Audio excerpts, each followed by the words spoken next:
All right, I was just out and discovered this tree. Decided to make a video about it. If you're a tree trimmer or a tree cutter, this might interest you. This tree is a perfect example of good and bad cuts, and I just want to go over it really quick. If you're out there and you're younger and you're a tree trimmer, maybe you're not a certified arborist. Maybe you've got a guy training you and showing you how to make cuts. Maybe you're doing a little research yourself. But I'm going to show you something right now that's going to make a big difference to you in your cutting career. You don't have to be an arborist to figure this out. This tree is going to show you a bunch of stuff. And it takes years to develop this and know what happens to a tree after you make a cut. This is going to be an example of good cuts and bad cuts. First, we're going to do the good cuts. That's a great cut. This is healed completely over. There's no disease, no rot, and any damage. This tree is healed from that cut. This thing has got cuts all over it. They're healed completely. This is the last piece of this little wound right here that needs to heal. And this will be covered 100% protected. So is that one.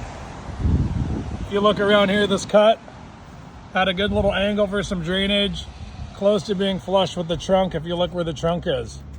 It's healing up really nice, and it's got a really active collar that's coming around and sealing this joint up. This cut is almost completely healed, 100%. It's got water drainage, and this is going to close up. You can also see a couple other cuts up here that have healed fully, 100% on the way up. So those are good cuts.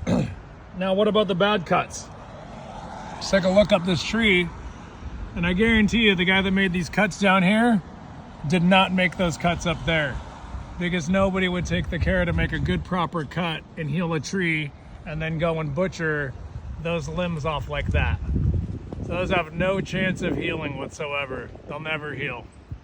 Maybe years from now, the collar will get up around that stub and try, and maybe that will break off at one point and start to heal. But those cuts up there are gonna invite a bunch of moisture, bugs, and rot.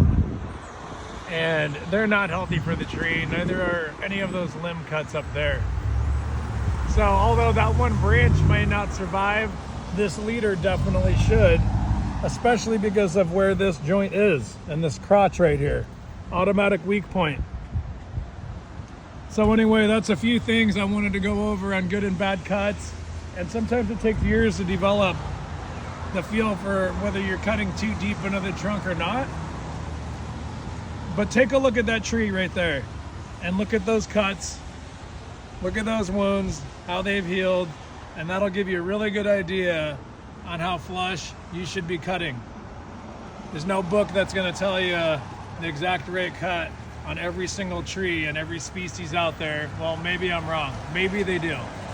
But if you don't have time to read it, take a look around you and use your own common sense and apply things like this to your life and your tree trimming career to make you better. See that little stump right there? Look at that. They cut that like an inch or two off of the trunk, and it's not healing.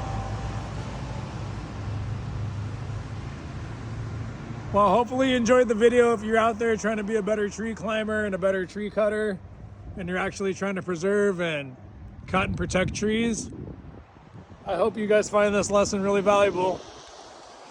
Really wanted to put it out there and help you in your career. I've been cutting for years, and this is a prime example of a nice tree that's healing up properly on these cuts right here. So, hopefully you enjoyed, and we'll see you on the next video.